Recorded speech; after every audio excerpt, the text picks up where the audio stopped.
My mother did not attend my engagement ceremony. In our culture, that alone is a bad sign. When I went to her room that night, dressed in gold and beads, she did not congratulate me.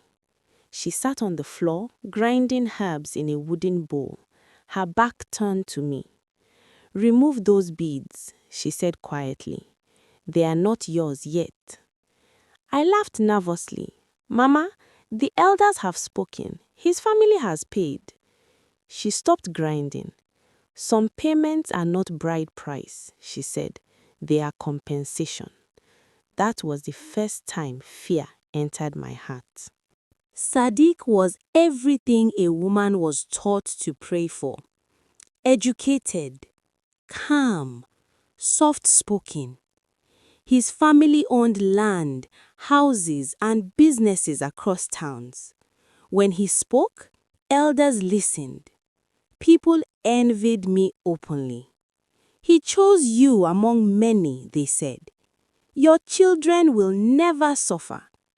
Only my mother refused to smile. She warned me in riddles, the way elders do when truth is too heavy.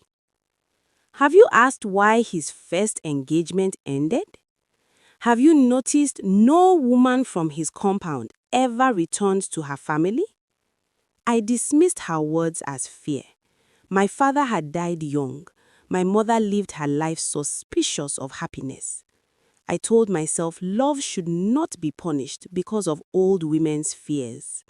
I told Sadiq about my mother's refusal 3 days after he proposed. We were sitting in his father's compound, under the old mango tree.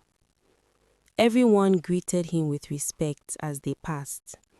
I expected anger, or at least disappointment. But when I spoke, Sadiq only smiled. "My mother will not attend the engagement," I said carefully. "She says she does not approve." For a moment, his smile froze. Just for a moment. Then it returned, soft, controlled. "Your mother is old-fashioned," he said calmly. "Some women fear change." I nodded, but something about the way he said it made my chest tighten. I said, "She asked questions about your first engagement, about the women in your family." This time he laughed, but the laughter was too quick. "People talk," he said. "They always talk when they see success." I watched his eyes closely. They never left my face. "Did she give any reason?" he asked. I hesitated. Then I said the truth. "She said your family marries to settle debts." The air shifted. The birds went quiet. Sadiq stood up slowly. "Did she tell you whose debt?" he asked. I shook my head. He exhaled, then smiled again, but this time it did not reach his eyes. "Mothers tell stories," he said. "They use fear to control daughters." Then he touched my shoulder, gently, almost kindly. "Do not let her poison something good," he whispered. "She will come around." That night, he did not walk me home, and when I tried to call him later, his phone was switched off. The next morning, his family announced the wedding date, without my mother. Our wedding lasted 3 days. Drums shook the earth, masquerades danced until dawn, libations were poured to ancestors whose names I did not recognize. On the final night, as tradition demanded, I was led into Sadiq's family compound. Just as I crossed the threshold, a sudden wind blew out all the lanterns. In the darkness, an old woman gripped my wrist. Her fingers were ice cold. "Another bride," she whispered. "May your spirit be strong." Before I could scream, light returned and she was gone.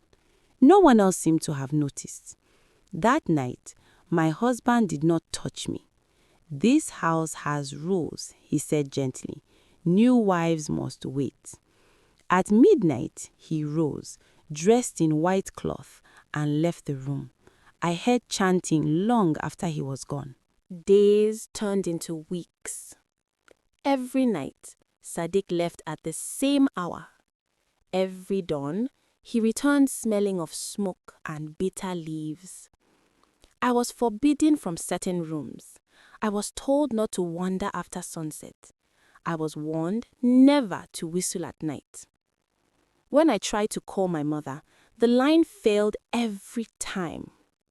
One afternoon, I followed the sound of crying and found a small shrine behind the kitchen. Fresh palm oil had been poured that morning. There were women's wrappers folded neatly beside it, old, faded, forgotten. When I asked the housemaid, she burst into tears and begged me never to speak of it again. "They don't like curious wives," she said.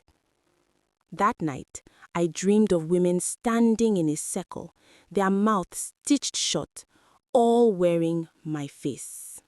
Curiosity is dangerous in some houses. One night, while Sadiq was away, I discovered a hidden door behind the storeroom. It was locked, but the key was weak, almost as if it wanted to be opened. Inside were wooden carvings of women, not dolls, not decorations. Each figure had real hair woven into it, real teeth pressed into the wood. Names were carved beneath each one. I recognized some names from town, women who had married into this family and were said to have traveled or fallen ill.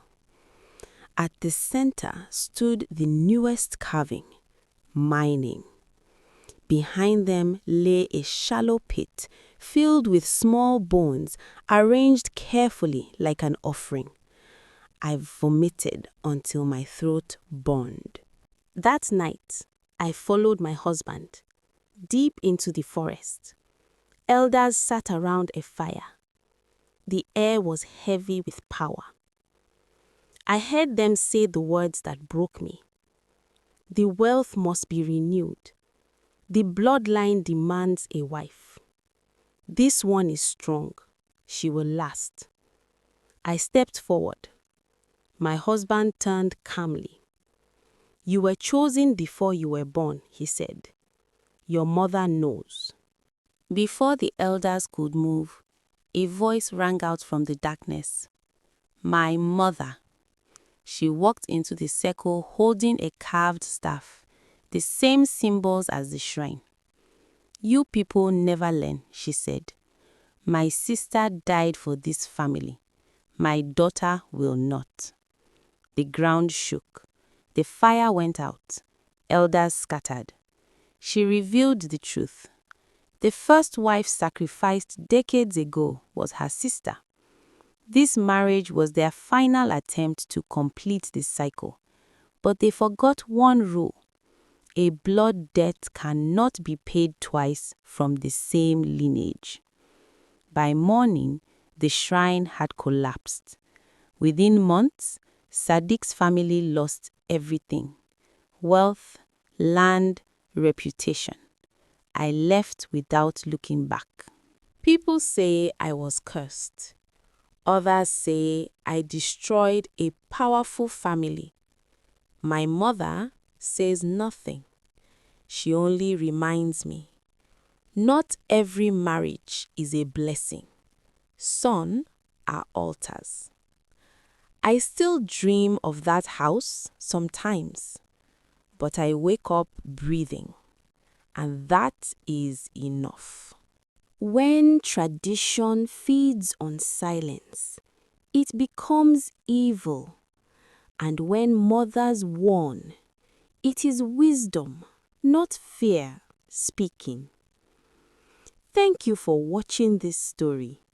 Tell me what you learned from this story. If you loved this story, don't forget to like and subscribe.